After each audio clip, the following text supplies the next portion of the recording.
கலாலய குழுவினுடைய சீர்மிகு சிறப்பு ஏற்பாட்டின் பேரில் 2வது அரங்கேற்ற விழா நடைபெறுகின்ற ஒரு நிகழ்விலே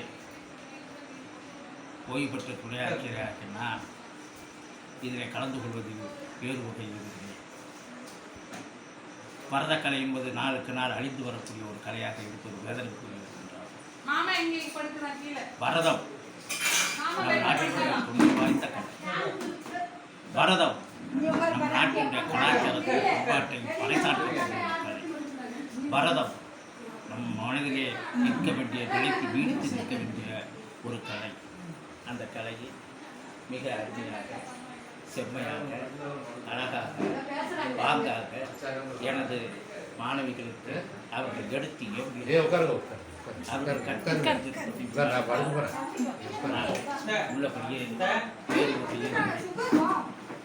பரதத்தை பற்றியும் பரதநாட்டியத்தை பற்றியும் இந்த கலை எப்படி பிறந்தது என்ற ஒரு வரலாறை இந்த இளம் தளிர்களாக இருக்கக்கூடிய வருங்கால பரதக்கலை இந்த உலகுக்கு பரவக்கூடிய வருங்காலத்தில் இந்த பரதக்கலையை உலகுக்கு உயிர்ப்பிக்கக்கூடிய வருங்காலத்தினுடைய கலாச்சாரத்தை பண்பாட்டை நாட்டிலே நிலைநிறுத்தக்கூடிய ஒரு பொறுப்பு வாய்ந்த இளம் தளிர்களாகிய நீங்கள் அல்ல இந்த பரதக்கலையினுடைய சீரினை சிறப்பினை வரலாற்றினை நிச்சயமாக நீங்கள் தெரிந்து கொள்ள வேண்டும் என்ற ஆதரவினுடைய அடிப்படையிலே நான் உங்களுக்கு விளக்கி சொல்ல கடமைப்பட்டிருக்கின்றேன். பரதநாட்டியம் என்பது தென்னிந்தியாவுக்குரிய ஒரு சிறப்பம்சம் மிக்க ஒரு பழங்கால கலை. அந்த கலையானது தமிழ்நாட்டுக்கே உரிய ஒரு நடனக்கலை ஆகும். இது மிகவும் தொன்மை வாய்ந்ததும் குறிப்பாக இந்தியாவிலும் வெளிநாட்டிலும் மிக பிரபலமான ஒரு பரதக்கலை. இந்த வரலாற்று நோக்கில் இந்த கலையை செவ்விய ஆடல் வகைகளில் ஒன்று என்று சொல்வார்கள். வரலாற்று நோக்கினால் இது செவ்விய ஆடல் வகையை சேர்ந்த ஒரு கலையாகும். பரதநாட்டியம் இந்த கலை வடிவம் 2000 ஆண்டுகளுக்கு முன்பே தோன்றிய ஒரு கலை. குறிப்பாக இந்த கலை இப்பொழுது தமிழகத்திலே 2000 ஆண்டுகளுக்கு முன்பு, அதாவது வள்ளுவர் காலத்திலே இது தோன்றியதாக நாம் கணக்கிலே எடுத்துக்கொள்ளலாம். பரதநாட்டியம் என்ற சொல் வழக்கு சமீப காலமாக 75 ஆண்டுகளுக்கு முன்பிருந்து தான் இந்த வழக்கத்திற்கே வந்தது. அதற்கு முன்பு பரதநாட்டியத்தை எப்படி சொல்வார்கள் என்று சொன்னால் கூத்து, ஆடல், நாட்டியம், நாடகம் என்றுதான் அழைத்தார்கள். கூத்தை தொழிலாக கொண்டவர் கூத்தரானார். இதை பெண்பாடு செய்வர்கள் கூத்தியானார். சிலர் விரலியர் என்றும் இதை அழைப்பார்கள். இவர்களுடைய வழக்கம் ஆடிப்பாடி மன்னர்களையும் மக்களையும் மகிழ்வித்து அவர்கள் கொடுக்கும் பொன்னையும் பொருட்களையும் கொண்டு அவர்கள் வாழ்ந்து வந்ததாக நமது வரலாறு கூறு. இவர்கள் வாழ்க்கையை பற்றி மிக சிறப்பாக தந்தை இலக்கியங்கள் எடுத்து இயம்புகின்றனர். பரதக்கலையை பற்றி புராண ரீதியாக சொன்னால் இந்த பரதக்கலையானது பரத முனிவரால் உண்டாக்கப்பட்ட ஒரு கலை என்று வரையறுத்து கொள்ளப்படும். பரதம் என்றால் என்ன? பாவம், ராகம், தாளம், இந்த மூன்றும் ஒருங்கிணைந்ததுதான் பரதம். என்ற பாவத்தில் பலவிதமான அபிநயங்கள் அதில் உள்ளடங்கியிருக்கின்றன. ராகத்தில் பல வகையான ராகங்கள் உள்ளடங்கியிருக்கின்றன. இவைகளுக்கெல்லாம் அழகுக்கு அழகு சேர்ந்ததோ வெட்டுக்கு வெட்டு சேர்வது போல் தாளமானது இசைந்தால்தான் அந்த பரதக்கலையானது உயிர்ப்பிக்கப்படுகிறது. இந்த கலையை கூத்து என்பார், ஆடல் என்பார், நாட்டியம் என்பார், தாசி ஆட்டம் என்று சொல்லுவார், சின்ன மேளம் என்று சொல்லுவார், கதிர் என்று சொல்லுவார், சதிர் என்றும் சொல்லுவார். இப்படி பல பெயர்களில் இந்த கலை வடிவமானது அழைக்கப்பட்டது. சிவபெருமான் ஆடக்கூடிய நடனம் தாண்டவம். அவர் ஆனந்தத்திலே ஆடுவது ஆனந்த தாண்டவம். அவர்கள் ஊழி காலத்திலே இந்த உலகை அழிக்க வேண்டும் என்பதற்காக ஆடக்கூடிய நடனம் ருத்ர தாண்டவம். பார்வதி ஆடக்கூடிய நடனம் என்ன என்று தெரியுமா உங்களுக்கு? இந்த நடனக்கலையை வகுத்தவளை பெண்களுக்கு உரியது என்று சொல்வார்கள். பரதக்கலை என்றால் பெண்களுக்கு அல்ல. இந்த பரதக்கலை என்பது ஆணிடத்திலிருந்து வந்த ஒரு கலை. அதற்கு உதாரணமாக வரும்போது தான் சிவபெருமான் ஆடவல்லார் நடராஜ பெருமானை வணங்கித்தான் பரதக்கலை எல்லோரும் பயிற்றுப்பார்கள் என்பது உள்ளங்கை நிலைக்கிறார். இந்த சிவபெருமான் ஆடக்கூடிய மகிழ்ச்சி நோக்கி ஆடக்கூடிய ஆனந்த தாண்டவம். அழிக்கும் கடவுளாக அவர் ஆடக்கூடிய நடனம் தான் ருத்ர தாண்டவம். பார்வதி ஆடும் நடனம் என்னவென்று கேட்டேன். என்ன தெரியுமா? அந்த நடனத்தின் பெயர் லாஸ்யா. அந்த நடனத்தின் பெயர் லாஸ்யா. இது எப்படி இந்த பரதக்கலையானது வந்தது என்ற ஒரு புராண ரீதியாக இதற்கென்று ஒரு கதை, ஒரு வரலாறு இருக்குமே.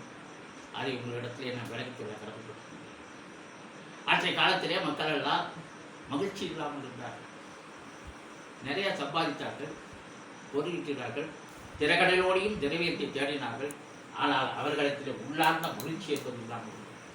ஒரு பொழுதுபோக்கு என்பது இல்லாமல் இருந்தது. ஒரு ரெக்ரியேஷன், ஒரு என்டர்டைன்மெண்ட் என்று கூட சொல்கிறார்கள்.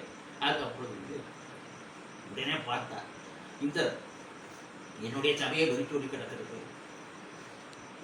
மக்களும் வெறிச்சோடி கிடக்கிறார்கள், எல்லா வசதியும் வந்து ஒரு மகிழ்வாக ஒரு செய்தி விட்டு ஏதாவது ஒரு செய்யுங்கள் என்று பிரம்மனை போய் வேண்டுகிறார். பிரம்மன் என்ன செய்கிறான் தெரியுமா?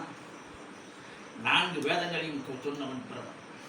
ரிக் வேதத்திலிருந்து நாட்டியத்தையும், யஜுர் வேதத்திலிருந்து அபிநயத்தையும், சாம வேதத்திலிருந்து இசையையும், அதர்வண வேதத்திலிருந்து ரசத்தையும் படித்து அதை பரத முனிவருக்கு கற்பித்தார்.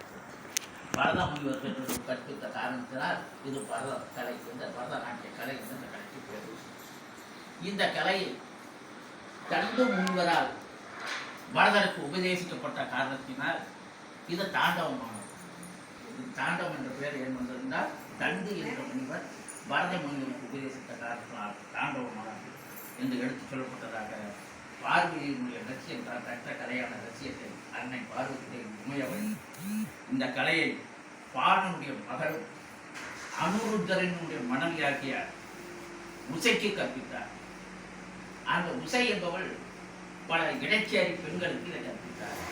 அந்த பெண்கள் வழியாக இந்த பரத கலையானது உலகெங்கும் திக்கெங்கும் பரவ ஆரம்பித்தது என்ற ஒரு செய்தியை என்ற ஒரு வரலாறை இந்த கலையை பயிரக்கூடிய மாணவ செல்வங்களாகிய நீங்கள் எல்லாம் இந்த கலை எவ்வளவு புனிதத்தன்மையானது, எவ்வளவு தெய்வீகத்தன்மையானது, இந்த கலை ஏன் போற்ற வேண்டும், இந்த கலையை ஏன் சிறப்பிக்க வேண்டும் என்பதையெல்லாம் நீங்கள் ஒரு வைராக்கியமாக ஒரு சந்தர்ப்பமாக எடுத்துக்கொண்டு இந்த கலையை நீங்கள் ஆர்வத்தோடும் உற்சாகத்தோடும் எழுச்சியோடும் உத்தியோகத்தோடும் நீங்கள் கற்றுக்கொள்ள வேண்டும் என்று இந்த தருணத்திலே உங்களால் வேண்டிக் கொண்டு என அருமை செல்வங்களாகிய சிவசங்கரி அவர்களுடைய குறிப்பினை பார்க்கும் பொழுது, நான் இந்த கலையை படித்து நடன ஆசிரியராக வந்து பல மாணவ செல்வங்களை நான் உருவாக்க வேண்டும் என்ற ஒரு ஆனந்தத்தையும், ஒரு மருத்துவ படிப்பு படித்து மருத்துவராக நான் மக்கள் சேவை செய்ய வேண்டும் என்ற பொதுநல நோக்கத்திலே நான் பொதுப்பணியை சார்ந்தவன் என்ற காரணத்தினால் பொதுநல நோக்கோடு பொது சேவை செய்யும் சொன்ன அவர்கள் உணர்வை அந்த ஆண்டவன் ஏற்று அவருக்கு நல்லொருள் புரிவார் என்ற செய்தியை சொல்லி, அதே போல் இவரோடு சேர்ந்து நடனமாடப்படுகின்ற ஒரு பெண்மணி கூறியிருக்கிறார்.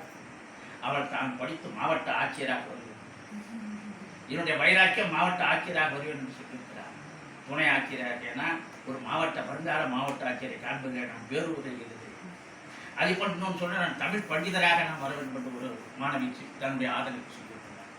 அவர்கள் நோக்கப்படி என்னப்படி அவர்கள் பெற்றோர் மனம் பூரிக்க மனமானது இயன்ற வயது பெரும் மகிழ அவர்கள் வாழ்க்கையின் நிச்சயம் வீட எல்லாம் என்ற இறைவன் அவர்களுக்கு இறைவன் அருள் புரிவான் என்று கூறி அந்த குழந்தைகளுக்கு ஆட்சிகளை வழங்கி என் சார்பாக என் குடும்பத்தார் சார்பாக நான் சார்ந்த வருவாய்த்துறையினுடைய மாநில தலைவர் என்ற முறையிலே நான் இந்த பொன்னாடை அவர்களுக்கு நான் அணிவித்து தமிழ் வாழ்க்கை தமிழ் வளர்க்க வேண்டும் என்ற ஒரு காரணத்தினால் அவர்களுக்கெல்லாம் தமிழ் மொழியாகிய உலகெங்கும் பரவியிருக்கின்ற திருக்குறளை எனது புத்தகத்தை அவர்களுக்கு வழங்கி நான் பரிசீலித்து கௌரவிக்கின்றேன்.